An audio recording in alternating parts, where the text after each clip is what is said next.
Welcome back to my YouTube channel. This is me Hamid Khan and you're watching my channel Hamid Biologist. Dear student, आज हम corticosteroids और anabolic steroids को discuss करेंगे।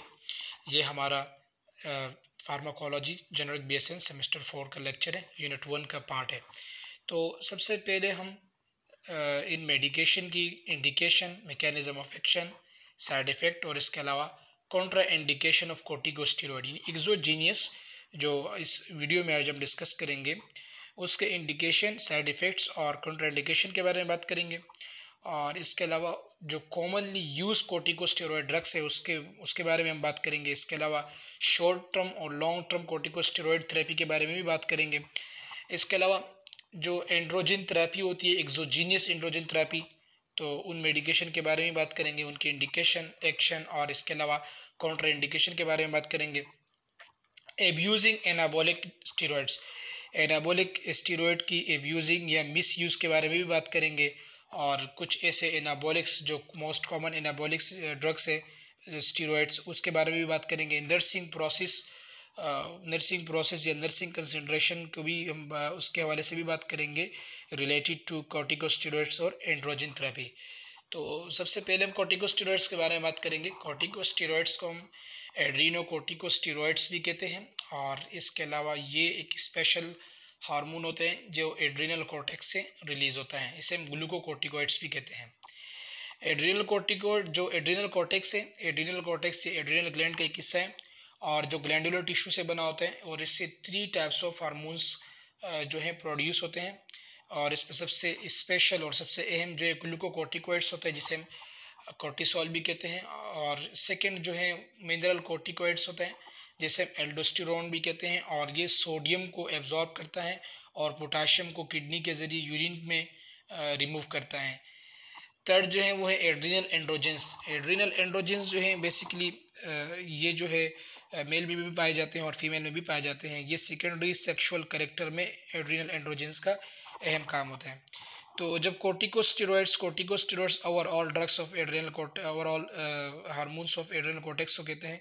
जब उसकी hyposecretion होती है यानी उनकी सिक्रीशन जब डिक्रीज हो जाती है तो उससे एक डिजीज़ कॉज होता है और उस डिजीज़ का नाम होता है एडिसन डिजीज़। और जब ये बढ़ जाते हैं तो जब ये हार्मोन, ये तीनों हार्मोन में से जो ग्लूकोकॉर्टिकॉइड्स है या कॉर्टिसोल है, जब ये बढ़ जाते हैं तो इस कंडीशन को हम कशिंग सिंड्रोम कहते हैं।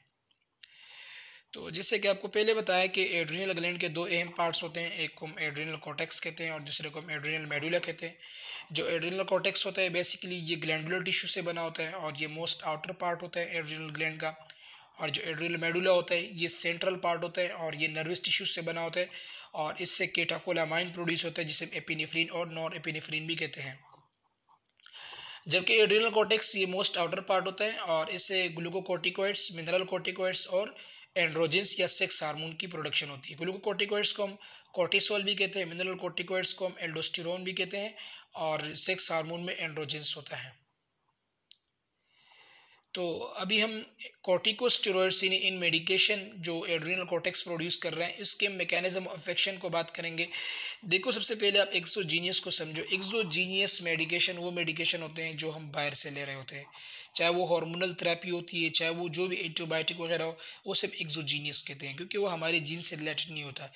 तो ये आके जो ग्लूकोकॉर्टिकॉइड्स रिसेप्टर्स होते हैं टारगेट सेल में, अब जैसे कि बॉडी के टारगेट सेल होते हैं जहाँ पर ये एंड्रोजेंस, इसके अलावा एल्डोस्टेरोन वगैरह काम कर रहा होता है, वहाँ पे जाके ग्लूकोकॉर्टिकॉइड्स रिसेप्टर के ऊपर ये एक्टिवेट हो जाएंगे क्योंकि इसकी नेचर ऐसी बनी होती है।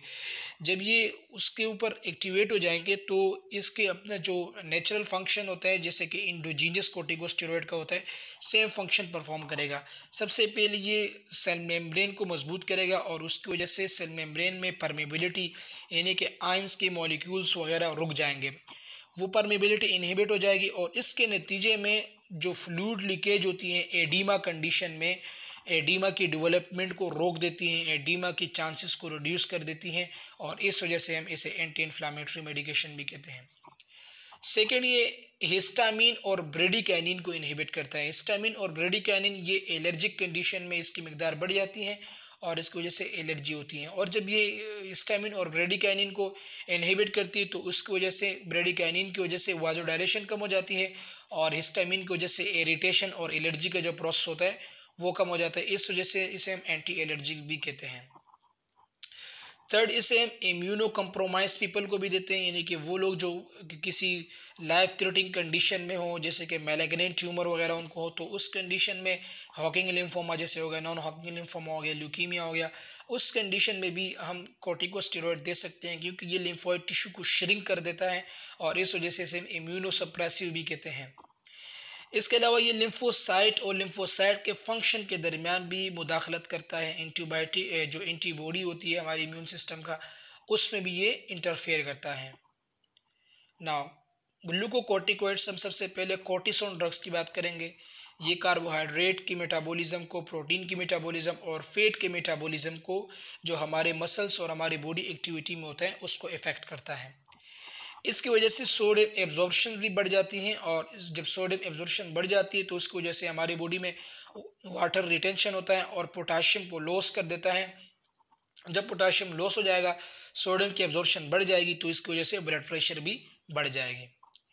इसमें एंटी इन्फ्लामेटरी, एंटी एलर्जिक और इम्यूनो सप्रेसिव इफेक्ट भी होता है, जैसे कि इससे पिछले स्लाइड में हमने डिस्कस किया। इंडिकेशन, किन किन पर्पस में हम इसको इस्तेमाल कर सकते हैं, तो कोई ट्रामा हो गया, रोड एक्सीडेंट वगैरह हो गया, इसके अलावा हड्डियाँ टूट गई, फ्रैक्चर वगैरह में इस्तेमाल कर सकते हैं, सर्जरी के दौरान इसको इस्तेमाल कर सकते हैं, इन्फेक्शन हो गया, इमोशनल अपसेट और एंजाइटी कंडीशन में भी हम दे सकते हैं, ऑटो इम्यून डिसऑर्डर जैसे कि multiple sclerosis, myasthenia gravis, glomerulonephritis, cerebral oedema, schizophrenia, इस कंडीशन में भी हम दे सकते हैं। इसके अलावा एलर्जिक कंडीशन जैसे कि एस्थेमा हो गया, एनाफाइलेक्सिस हो गया, केटारिक हो गया, कॉन्टैक्ट डर्माटाइटिस हो गया, इस कंडीशन में भी हम दे सकते हैं। तो इसके इस्तेमाल जो है ये वाइड रेंज है। अब इससे कुछ एग्जांपल है शॉर्ट एक्टिंग में। सबसे पहले कोर्टिसोन एसीटेट आता है, और कॉर्टन एसीटेट इसका जो है जेनरिक नेम है, ब्रांड नेम कॉर्टिसोन एसीटेट है। और सेकेंड मोस्ट कॉमन यूज जो होता है वो हाइड्रोकोर्टिसोन, कॉर्टेफ के नाम से इसका ब्रांड नेम आता है हाइड्रोकोर्टिसोन, इसका जो है जेनरिक नेम है कोर्टेफ, जो है ये इसका ब्रांड नेम है। इंटरमीडिएट एक्टिंग में ना ही शॉर्ट एक्टिंग होता है ना ही लॉन्ग एक्टिंग होता है, ये बिल्कुल इंटरमीडिएट होता है। तो उसमें मिथाइल प्रेडनिसोलोन, सोलोमिड्रोल के नाम से इसका जो है ब्रांड नेम है, और मिथाइल प्रेडनिसोलोन ये इसका जेनरिक नेम है। प्रेडनिसोलोन, ट्राइमिक्विनोलोन, ये बेसिकली ट्राइमिक्विनोलोन जो होता है ये केनाकॉट इसका ब्रांड नेम होता है, और ट्राइमिक्विनोलोन जो है ये इसका प्रेडनिसोलोन, ट्राइमिक्विनोलोन ये इसका जेनरिक नेम है। लॉन्ग एक्टिंग की बात करें तो लॉन्ग एक्टिंग में बेक्लोमेथासोन डिप्रोपिनेट, जो डिप्रोपिनेट है इसे हम बेक्लोवेंट भी कहते हैं, और ये बेक्लोवेंट इसका ब्रांड नेम है। थर्ड में जो है लॉन्ग एक्टिंग में बेटामेथासोन है, सेलिस्टोन वगैरह, इसके अलावा और भी बहुत सारे इसके ब्रांड नेम आते हैं। तो इसके जेनरिक नेम बेटामेथासोन है। और थर्ड में मोस्ट कॉमन यूज जो होते हैं वो डेक्सामेथासोन है, डिकाड्रान इसका ब्रांड नेम है, और आमतौर पर डिकाड्रान का इस्तेमाल बहुत ज़्यादा होता है। साइड इफ़ेक्ट्स की बात करें तो कोर्टिसोन ड्रग्स की साइड इफ़ेक्ट ये ब्लड प्रेशर को बढ़ा देता है, ब्लड शुगर को बढ़ा देता है। इसके अलावा इसकी वजह से एबनॉर्मल फैट डिपॉजिट हो जाता है फेस पे और ट्रंक पे, यानी कि बॉडी के जो फ्रंट हिस्सा होता है चेस्ट में चर्बी की मिकदार बढ़ा देती है ये मेडिकेशन। और इसके अलावा ये जो एक्सट्रीमिटी साइज़ होती है, यानी कि हाथ और पाँव की जो साइज़ होती है उसको जो है श्रिंक कर देती है, उसके साइज़ को रिड्यूस कर देती है। इसकी वजह से मसल वेस्टिंग भी हो सकता है, एडिमा भी हो सकता है, सोडियम और वाटर रिटेंशन भी हो सकता है, हाइपरटेंशन भी हो सकता है। इसके अलावा यूफोरिया हो सकता है, थिन स्किन विथ पोरपोरा, स्किन बिल्कुल थिन हो सकती है, बारीक हो सकती है। इंट्राओकुलर प्रेशर, आंखों में जो पानी का प्रेशर होता है उसको बढ़ा सकता है। इसके अलावा पेप्टिक अल्सर और ग्रोथ रिटार्डेशन, ये तमाम चीज़ें इसके साइड इफ़ेक्ट में शामिल है। लॉन्ग टर्म की वजह से एड्रिनल एट्रोफी भी हो सकता है। एड्रिनल एट्रोफी वो कंडीशन होता है जिसमें एड्रिनल ग्लैंड के सेल काम करना छोड़ देते हैं, एड्रिनल ग्लैंड के सेल जो है उसमें फंक्शन रिड्यूस हो जाते हैं। इसके अलावा ऑस्टियोपोरोसिस भी हो सकता है। कॉन्ट्राइंडिकेशन, हाइपर सेंसिटिविटी, साइकोसिस, इसके अलावा सिस्टेमिक फंगल इन्फेक्शन, इन तीनों कंडीशन में हम ये मेडिसिन नहीं दे सकते।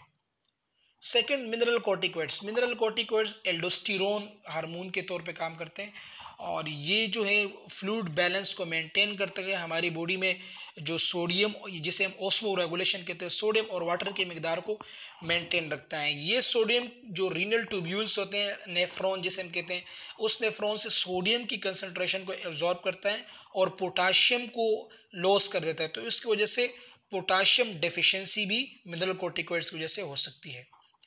साइड इफेक्ट में नेगेटिव नाइट्रोजन बैलेंस अगर प्रोटीन डाइट हम लेंगे तो उसकी वजह से बेसिकली नेगेटिव नाइट्रोजन बैलेंस जो है वो मेंटेन हो सकता है। हाइपोकेलीमिया हो सकता है।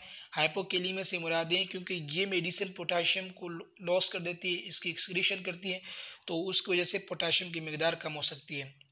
इसके एग्जाम्पल में फ्लूड्रोकोर्टिसोन, जिसे हम फ्लोरनिफ इसका ब्रांड नेम है और इस नाम से ये आते हैं।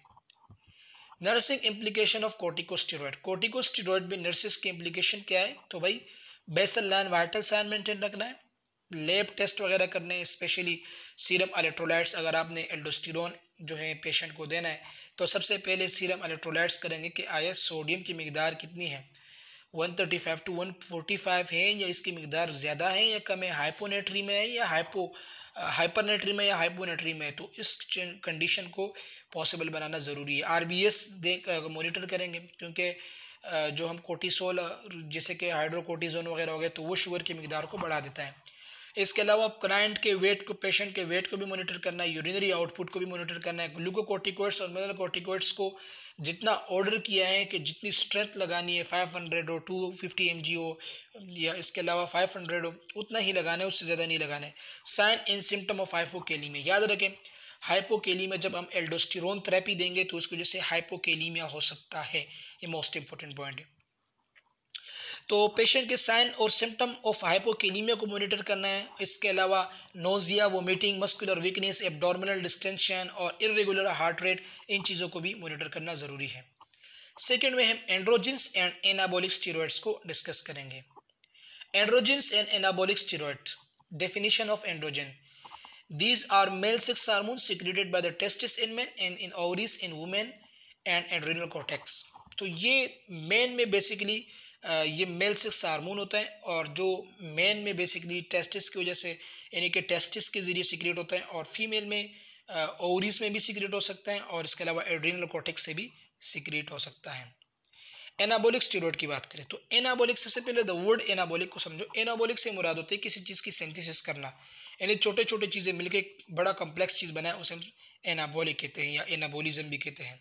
They are the synthetic drugs. ये सिंथेटिक ड्रग्स है जिसकी वजह से प्रोटीन की यानी कि एनाबॉलिक एक्टिविटी बढ़ाती है और जो एंड्रोनर्जिक एक्टिविटी होती है उसको डिक्रीज कर देती है।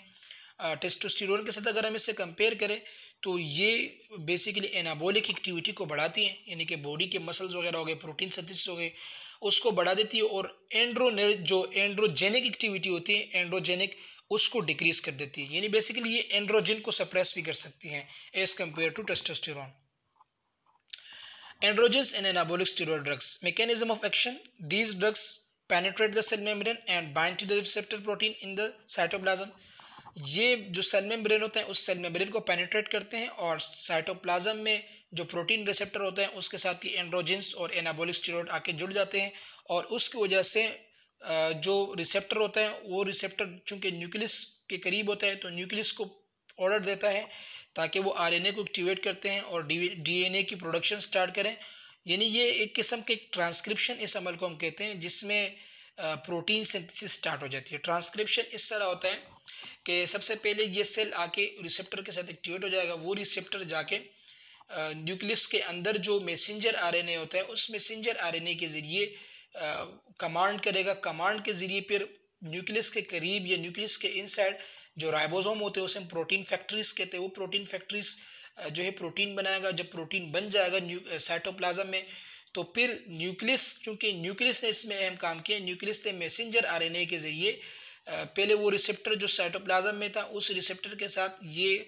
एंड्रोजन्स या एनाबॉलिक स्टेरॉइड आके जुड़ गए, उसने न्यूक्लियस को स्टिमुलेट किया, न्यूक्लियस ने मैसेंजर आरएनए रिलीज़ किया, मैसेंजर आरएनए ने जाके साइटोप्लाज्म में राइबोसोम को एक्टिवेट किया, राइबोसोम जब एक्टिवेट हो गया तो उसने प्रोटीन बनाए, प्रोटीन जब बन गए अब वो प्रोटीन डिस्ट्रीब्यूट हो जाएंगे तो वो ट्रांसफर आरएनए डिस्ट्रीब्यूट करेगा, तो इस अमल को हम ट्रांसक्रिप्शन कहते हैं, याद रखें। The protein increase in the body cell specially those associated with male sexual character. जो मेल सेक्सुअल करेक्टर्स होते हैं या मेल सेक्सुअल फंक्शनल पार्ट्स होते हैं उसमें प्रोटीन की मिकदार बढ़ा देते हैं। Androgenics and anabolic steroid drugs. Indication: androgens जो एंड्रोजन डेफिशिएंसी स्टेट होता है जिसे हाइपोगोनाडिज्म कहते हैं या इम्पोर्टेंस कहते हैं या ओलिगोस्पर्मिया, यानी कि बच्चों की पैदाइश जब रुक जाती है, जिसे इनफर्टिलिटी भी कह सकती है, नामर्दी भी हम इसे कहते हैं। ओलिगोस्पर्मिया स्पर्म की मिकदार जब कम हो, फ्यू स्पर्म्स हो। हाइपोगोनाडिज्म यानी कि जो गोनेट्स होते हैं उसकी फंक्शन जो है रिड्यूस हो जाए, उस कंडीशन में हम इसे दे सकते हैं। इसके अलावा प्री प्यूबर्टल स्टेज में डेवलपमेंट ऑफ मस्कुलाइन कैरेक्टर्स यानी जो मर्दानी सलाहियत होती है उसको डेवलप करने के लिए हम प्री प्यूबर्टल स्टेज में भी दे सकते हैं। इसके अलावा palliative treatment of metastatic breast cancer, ये मोस्ट इंपॉर्टेंट पॉइंट है BCQs के हवाले से। जो मेटास्टेटिक ब्रेस्ट कैंसर होते हैं उसमें भी हम आराम के लिए ये मेडिसिन दे सकते हैं। इसके अलावा एंडोमेट्रियोसिस ये फीमेल डिसऑर्डर होता है यूट्रस का, जिसमें इन्फ्लेमेशन हो जाती है और ओवर ग्रोथ बढ़ जाते हैं। एंडोमेट्रियोसिस की वजह से जो उसके साइन एंड सिम्टम होते हैं उसको रिड्यूस करने के लिए भी हम ये एंड्रोजेंस और एनाबॉलिक स्टेरॉइड ड्रग दे सकते हैं। इसके अलावा postmortem suppression of breast engorgement and lactation वगैरह हो गए। पोस्टमार्टम के दौरान जो है ब्रेस्ट के एनग्रोजमेंट या इसके अलावा लैक्टेशन को स्टॉप करने के लिए भी हम ये मेडिकेशन दे सकते हैं। सीवियर एनीमिया में भी दे सकते हैं। इसके अलावा tissue wasting associated severe illness कोई ऐसी जैसे कि मासीना ग्रेविस हो गया, इस कंडीशन में भी हम दे सकते हैं।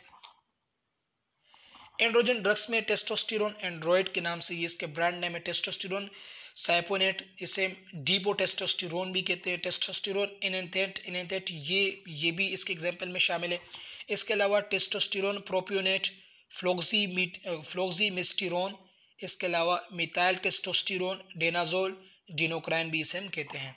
ये तमाम इस एग्जाम्पल में शामिल हैं।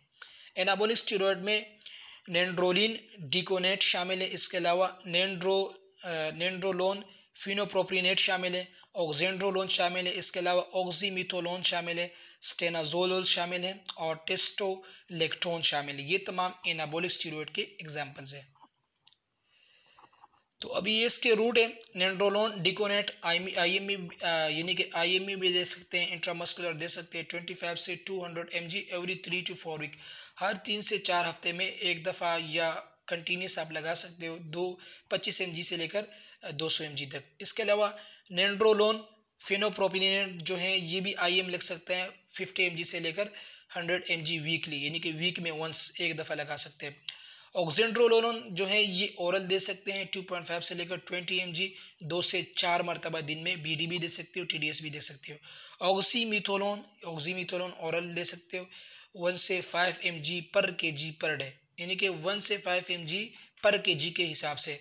अब अगर 10 kg हो तो 10 kg से मुराद ये हैं कि आप इसको आसानी से 20 mg या 30 mg तक दे सकते हो अगर 5 mg के हिसाब से दो, और अगर 1 mg के हिसाब से दो तो 10 mg भी दे सकते हो।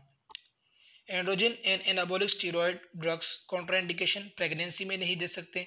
Pre existing liver disease, liver क्योंकि इसकी जो इंसफिशियंसी होती है, एक्सक्रीशन और एब्जॉर्प्शन होता है वो लीवर में होता है। तो जैसे लीवर सिरोसिस हो गया या मेटास्टेटिक ट्यूमर ऑफ लीवर हो गया, इसके अलावा गाल स्टोन, इन कंडीशन में हम नहीं दे सकते। प्रोस्टेट ग्लैंड डिसऑर्डर, प्रोस्टाइटिस मर्दों में बढ़ जाती है, उस कंडीशन में नहीं दे सकते हैं। इसके अलावा बिनाइन प्रोस्टेट हाइपरप्लेजिया में भी नहीं दे सकते। Abuse of androgens and anabolic steroid drugs, abuse किस तरह एब्यूज होते हैं? Large dose produces serious adverse effect, अगर लार्ज डोज आप देंगे, अक्सर बॉडी बिल्डर्स जो होते हैं वो बॉडी वेट बढ़ाने के लिए टेस्टोस्टेरोन वगैरह लगाते हैं, बहुत सारे ऐसे स्टेरॉयड ड्रग्स होते हैं, तो उस कंडीशन में क्या होते हैं, याद रखें लीवर डिसऑर्डर हो सकता है। इसके अलावा बिनाइन और मेलेग्नेंट न्यूप्लाज्म हो सकता है, ये मोस्ट इंपॉर्टेंट पॉइंट है बेसिकली उसके बारे में। जॉन्डिस भी हो सकता है, हेपेटाइटिस भी हो सकता है। CNS डिसऑर्डर में एग्रेसिव हॉस्टिलिटी और डिपेंडेंस, ये तमाम चीज़ें यानी मेंटल डिसेबिलिटी हो सकती है। रिप्रोडक्टिव सिस्टम डिसऑर्डर में टेस्टिकुलर एट्रोफी, जो टेस्टिस होते हैं उसके सेल में एट्रोफी हो सकती है। इम्पोर्टेंस इन मेन, मर्दों में नामर्दी हो सकती है यानी कि इनफर्टिलिटी हो सकती है। मेटाबॉलिक डिसऑर्डर में ये बेसिकली सीरम कोलेस्ट्रॉल को बढ़ा सकता है, तो उसकी वजह से कार्डियोवास्कुलर डिसऑर्डर के रिस्क बढ़ जाते हैं। और इसके अलावा फ्लूइड और इलेक्ट्रोलाइट रिटेंशन भी हो सकता है। डर्मेटोलॉजिकल डिसऑर्डर में मॉडरेट टू सीवियर एकिन, यानी कि बॉडी में सीवियर किस्म के दाने बन सकते हैं इसकी वजह से। Nursing implications, assist client to use the drug accurately, patient को आपने असिस्ट करना है ताकि वो ड्रग्स प्रॉपर टाइम पे लें और प्रॉपर डोज लें।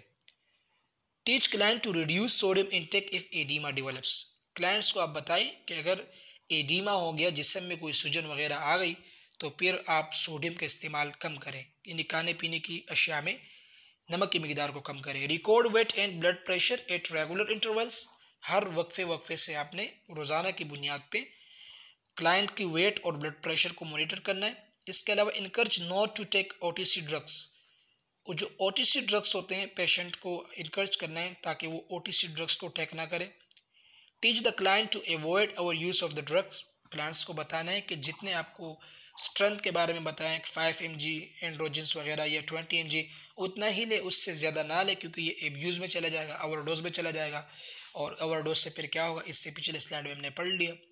Teach therapeutic and adverse effect to the clients, client को अपने बताना है कि इन मेडिकेशन से ये मसले हो सकते हैं, आपको परेशान होने की ज़रूरत नहीं है। सो बहुत बहुत शुक्रिया। आई होप कि इस वीडियो ट्यूटोरियल को आपने इंतहाई आसानी के साथ गेन किया होगा। अब तक के लिए इजाज़त दीजिए। अल्लाह हाफ़िज़।